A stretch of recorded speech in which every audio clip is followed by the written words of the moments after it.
हमारे निरंतर भजन में ये 20 बातें बाधा पहुंचा देती हैं। यदि हम अखंड भजन करना चाहते हैं, हमारा निर्दोष भजन हो, तो इन 20 बातों से बचना चाहिए। पहली है अपने जीवन में जांच कर लेना। इष्ट से, गुरु से विमुख करने वाले पुरुषों का या स्त्रियों का या विषयों का किसी भी तरह से हम संग न करें। पहली बात, आराध्य देव गुरुदेव के वचनों में अविश्वास पैदा कर दे, हमारी भक्ति को बाधित कर दे, चाहे वो स्त्री शरीर हो, चाहे वो पुरुष शरीर हो, चाहे वो कोई विषय ही क्यों ना हो, हमें उससे संपर्क नहीं रखना। भगवद विमुख करने वाले पुरुषों का संग नहीं करना, पहला लक्षण है। अगर वो कोई है हमारे जीवन में, तो हमारा भजन बाधित हो जाएगा। हमें संग नहीं करना, समझना है, हमें संग नहीं करना। मान लो भगवत मार्ग में विरक्त हैं तो, पर जो गृहस्थ है भजन करके भगवत प्राप्ति चाहता है, परिवार में अलग अलग उद्देश्य वाले, अलग अलग भाव वाले हैं, भिन्न भिन्न मति, अलग अलग मति वाले हैं। अब वो कैसे भजन करे?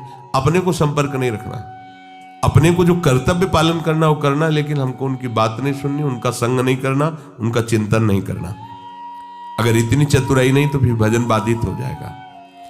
जासे होए स्नेह राम पद एतो मतो हमारो, जिससे प्रभु के चरणों में प्रेम हो, ये सबसे बड़ा मत है। गोस्वामी तुलसीदास जी कह रहे हैं।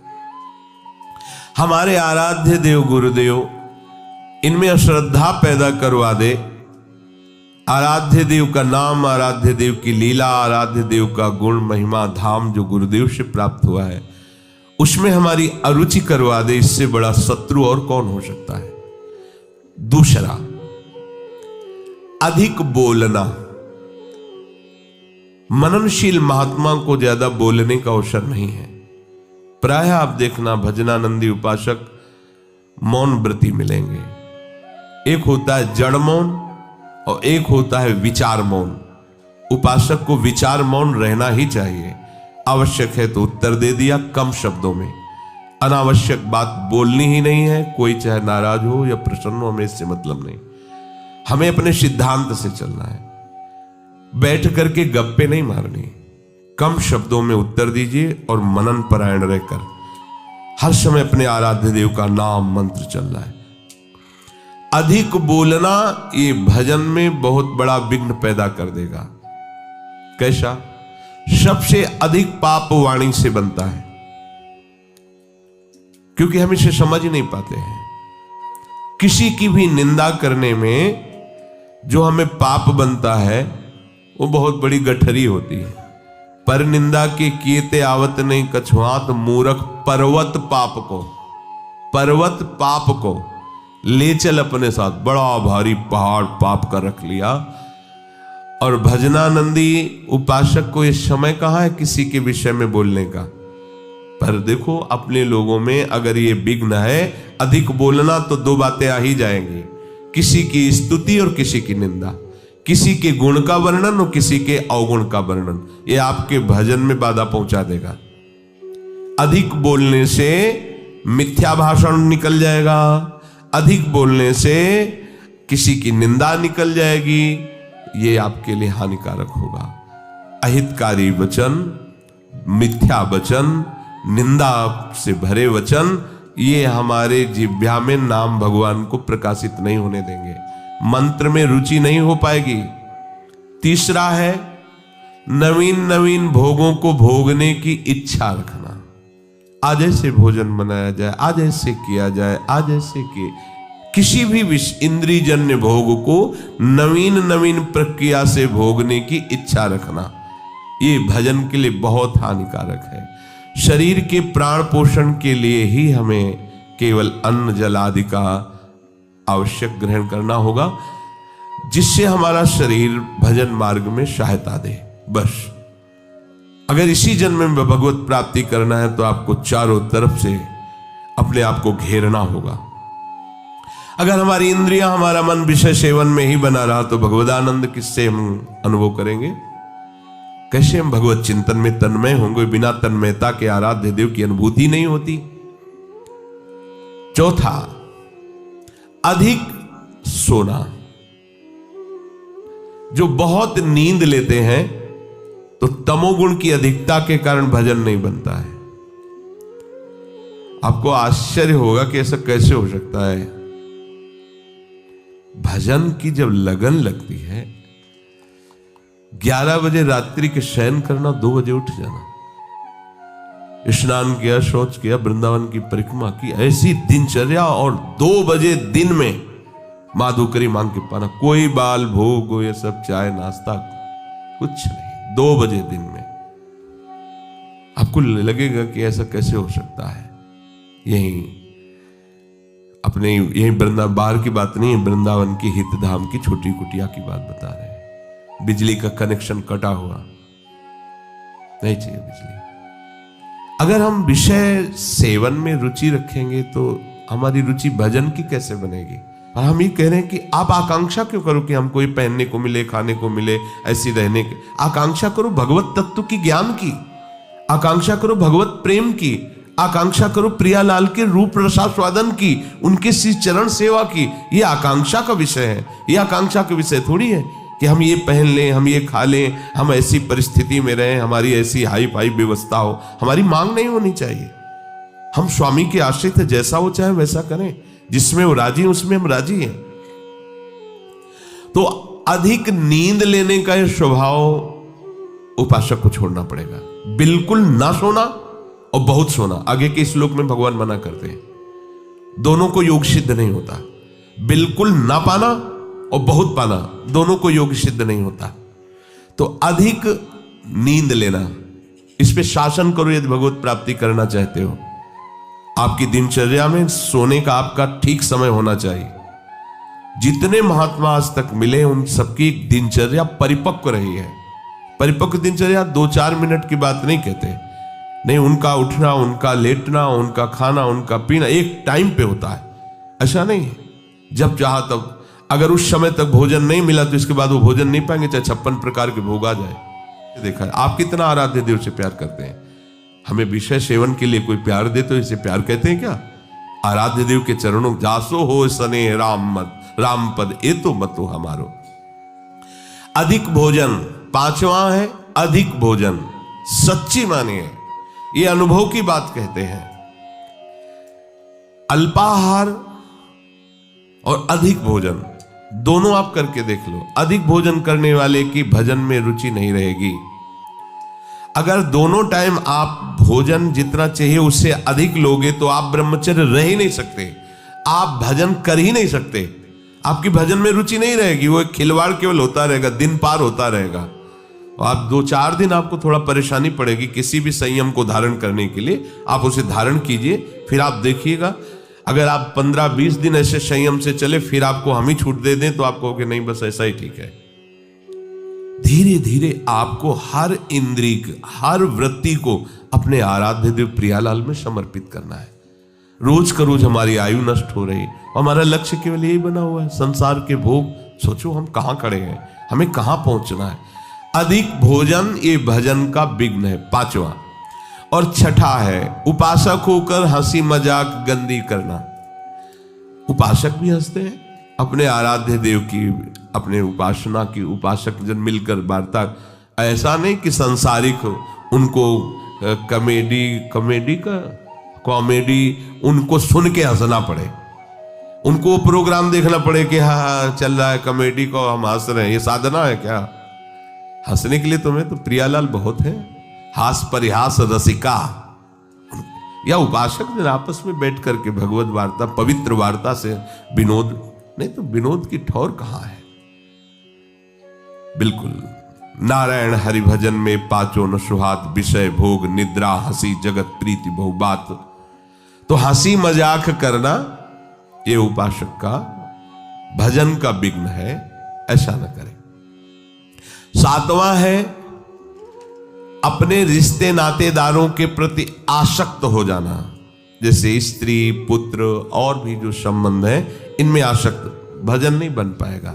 सबकी ममता ताग बटोरी, मम पद मन ही बांध बटोरी।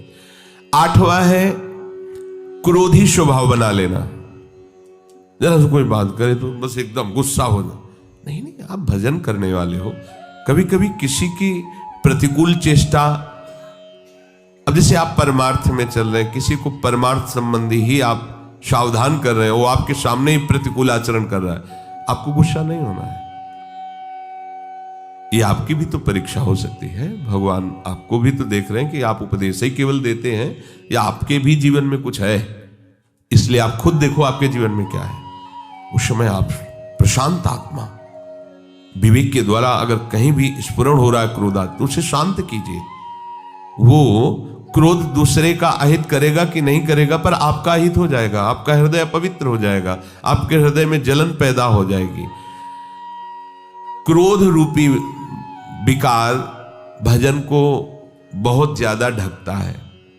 पूज्य श्री पाद उड़िया बाबा जी महाराज, 1 महीने में अगर कस के एक बार गुस्सा आ गई तो 1 महीने का भजन ढक जाएगा, वो भागवतिक तेज प्रकाशित नहीं हो पाएगा। और 12 बार साल में गुस्सा आ गई तो पूरे साल का भजन ढक गया से। 9वां है हिंसा करना। हिंसा वाणी से भी होती है, मन से भी होती है और शरीर से भी होती है। जो भगवत मार्ग का पथिक है सावधान रहता है शरीर से, तो हिंसा मुश्किल ही बनती है। किसी भी जीव को कष्ट देने का स्वभाव होने वाला साधक कैसे हो सकता है? किसी भी जीव को पीड़ा देने वाला कैसे साधक हो? परमार्थ का पथिक वो हो ही नहीं सकता, वो तो नाटकबाजी है। किसी भी जीव को शरीर से पीड़ा कैसे दे सकता है? वो नहीं दे सकता। बड़ी सावधानी रखने की जरूरत है। किसी भी जीव को नहीं। सांप मारो मारो मारो, बिच्छी मारो, कुछ को देखते छिपकली ऐसे भयभीत हो जैसे मगरमच्छ हो छिपकली, हाँ उसको निकाल के मार, ये सब बिल्कुल सावधान।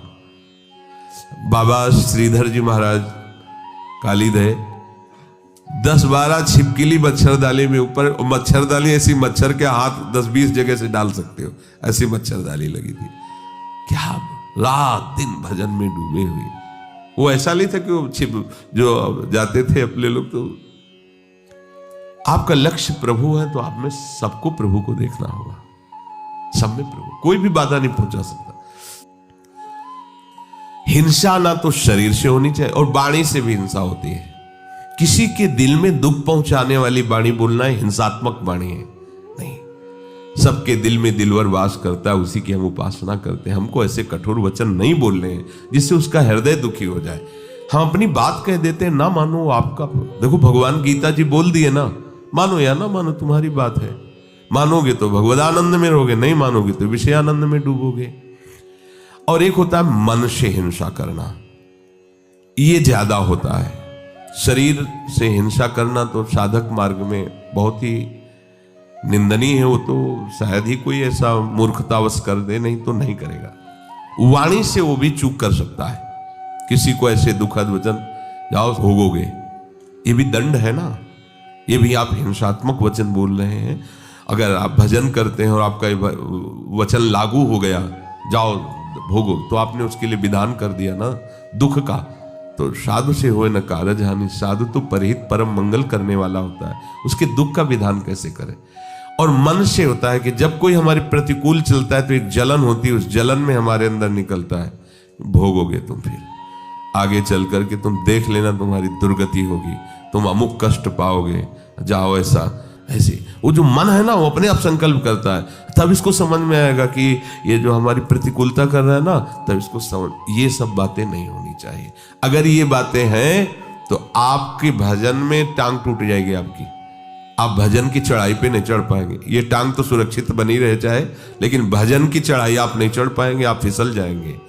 जो दूसरे का तनिक भी अहित सोचता है, उस दूसरे का अहित हो या ना हो, तुम्हारा उसी क्षण से अहित शुरू हो गया, उसी क्षण से तुम्हारा हानि शुरू हो गया। 10वां है काम विकार। ये चाहे कर्म मार्ग का पथिक हो, कर्मयोग, भक्ति योग, ज्ञान योग, ये तीनों मार्गों में अपना एक छत्र बाधा का राज्य उपस्थित करता है काम। ये छोटी मोटी शक्ति नहीं, चाहे ज्ञान मार्ग में हो, चाहे कर्मयोग मार्ग में हो, चाहे भक्ति योग मार्ग में हो। ये ऐसा भागवतिक सैनिक है कि हर जगह इसका प्रवेश है, विघ्न पहुंचाने की इसमें ताकत है। इसीलिए सब इससे डरते रहते हैं। अगर इससे डरते रहोगे तो निर्भय हो जाओगे, और इससे डरना बंद कर दोगे तो फिर डर तुम्हें कभी छोड़ेगा भी नहीं। ध्यान रखना, यही डर ही डरपि हरिवंश हित। महाप्रभु कह रहे डरते रहो। ना जानो छिनंत कवन बुद्धि घटई प्रकाशित, छुटी चेतन जो अचेत त्यो मुनि भय विश्वासित। महाप्रभु कह रहे हैं डरते रहो, ये बात से डरते रहो। एक संत भगवान कह रहे थे काला सर्प काट ले तो उसका उपचार हो सकता है, लेकिन ये काम अपना अधिकार हृदय पे कर ले, ये डस ले, इसका उपचार नहीं हो सकता। जैसे जैसे आपकी शरीर शक्ति क्षीण होती वैसे ही वासना और रंग लाती, क्योंकि दुर्गति करना है ना। इसे चाहिए कि भगवान नाम और भगवत आश्रय के बल से इस विकार को सह कर शांत किया जाए। जितना आप सहनशील होगे उतने ये शांत होता चला जाएगा। 11वां, अपनी निंदा होने पर सहन न करना। ये भजन में बाधा है। जब अपनी निंदा हो तो आनंद मनाना चाहिए अंदर से, कि जो हमें प्रारब्ध भोग भोगना था दंड रूप में, वो निंदा करके उसको नष्ट कर रहा है। बड़ी कृपा हुई। अंदर से इस बात को समझिएगा। अगर हमारी कोई निंदा कर रहा है तो हमें आनंदित होना चाहिए, हमारा परमार्थ मार्ग साफ हो रहा है। ध्यान रखना, हमारा परमार्थ मार्ग जो बाधित होने वाला था उसकी निंदा से कट गया। बहुत बड़ा प्रभाव है। बिना भोगे तुम्हारे प्रारब्ध का नाश करा दे वो निंदक है, इससे बड़ा कोई हमारा सहयोगी नहीं है। साधो निंदक मित्र हमारा। चरणदास जी ने इसमें बड़ा आशीर्वाद दिया है कि जो कोई निंदा करे हमारी उतरे भव से पारा। साधो, क्योंकि उसने हमारे परमार्थ को साफ कर दिया।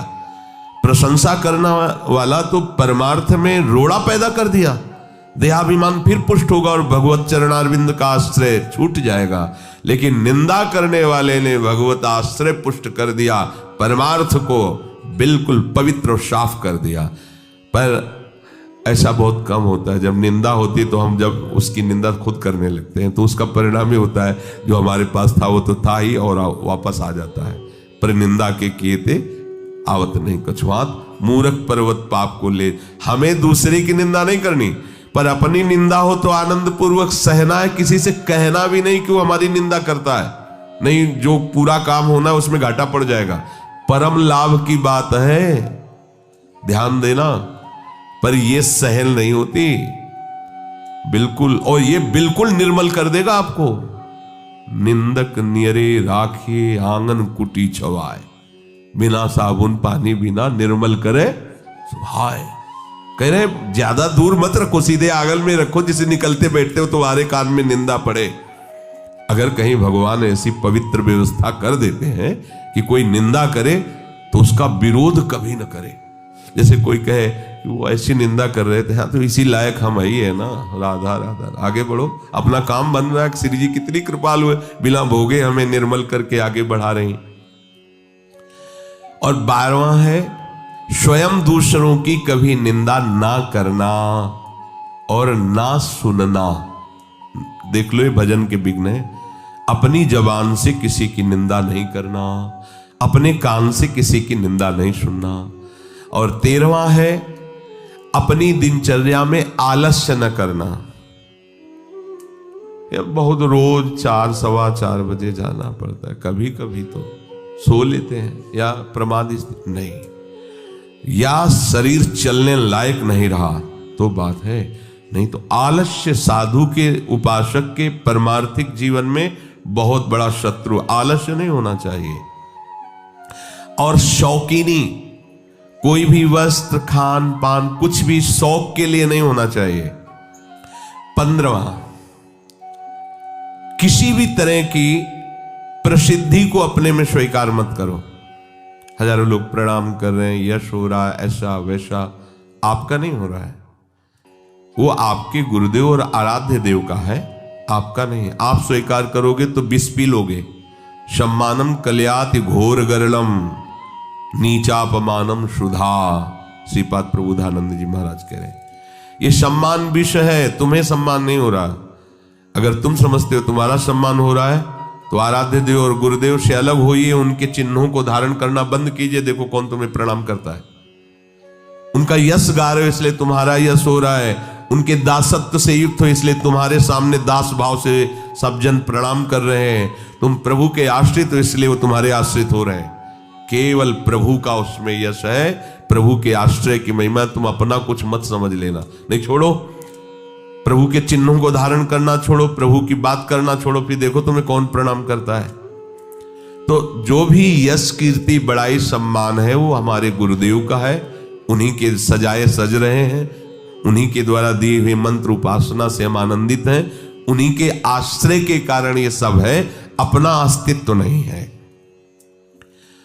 मान बड़ाई की चाह रखना भजन का बड़ा भारी विघ्न है कि भाई और कुछ तो नहीं है, चाहते हम, पर इतना तो है कि समाज में बना रहे भजनानंदी महात्मा है, आओ आओ आओ, देखो बचपन से भजन कर रहे हैं, इनको आदर दीजिए, बड़े त्यागी महात्मा है। ये सुनने के लिए कान लालायित रहते हैं अहंकार पुष्ट होने की वृत्ति वाले के। ये नहीं होना चाहिए।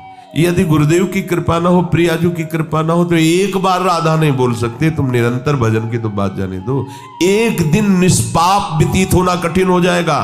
निष्पाप एक दिन व्यतीत होना कठिन हो जाएगा और तुम्हारा जीवन निष्पाप हो रहा है केवल गुरु कृपा, आराध्य देव की कृपा।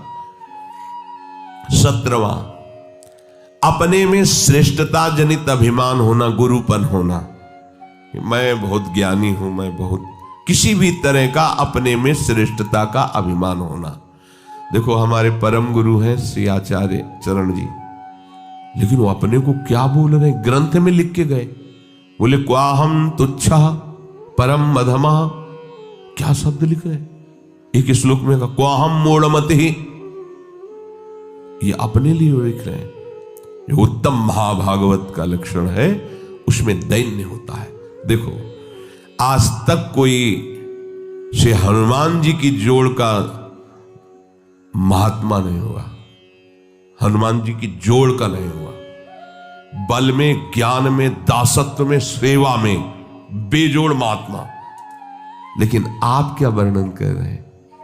आप सोचो, विभीषण एक महान भागवत से मिल रहे हैं तो परिचय क्या दे रहे हैं?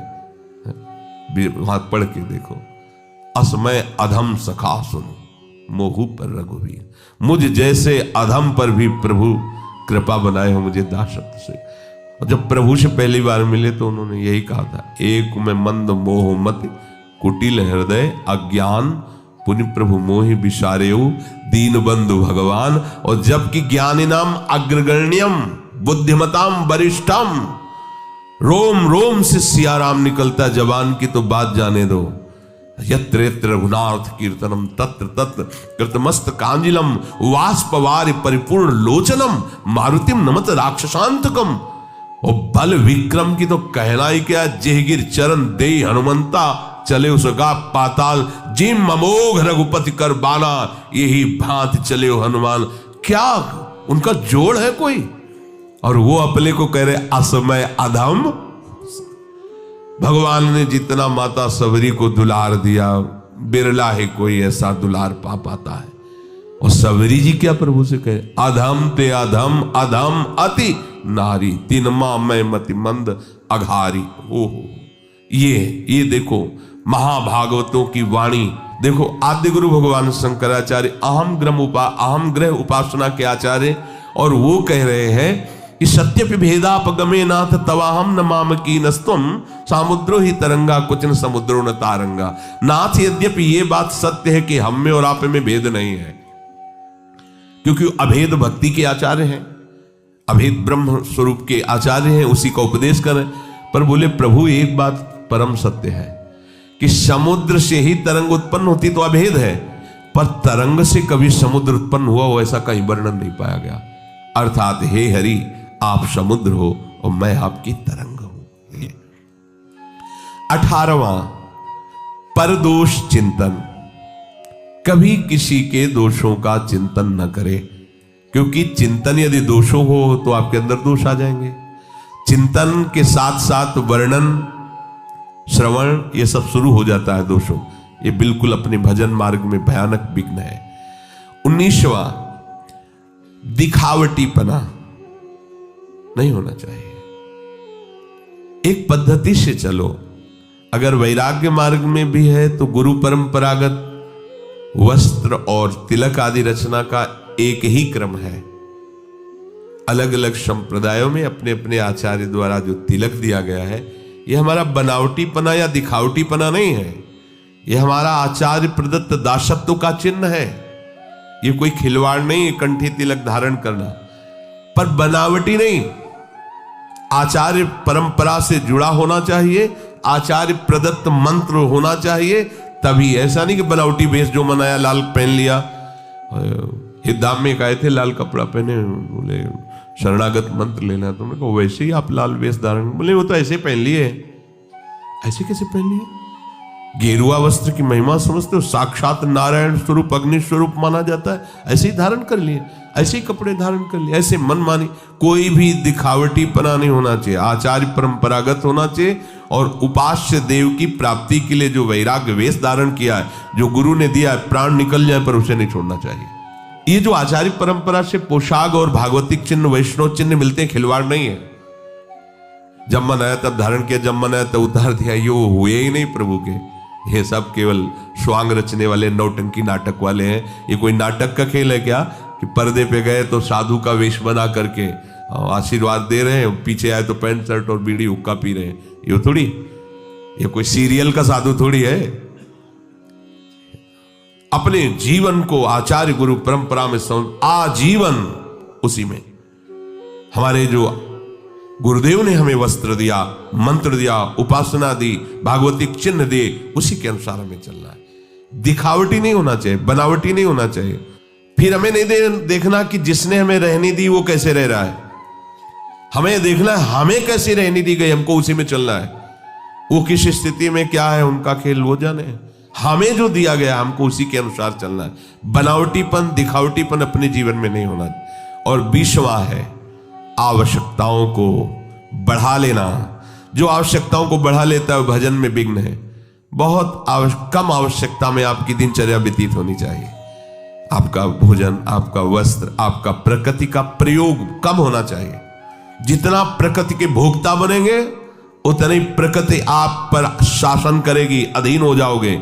और जितना प्रकृति से कम व्यवहार करेंगे, कम से कम भोगेंगे और जीवन यापन के लिए उसको स्वीकार करके भजन करेंगे, तो प्रकृति ही आपको मुक्त कर देगी। जाओ प्रभु की तरफ बढ़ो।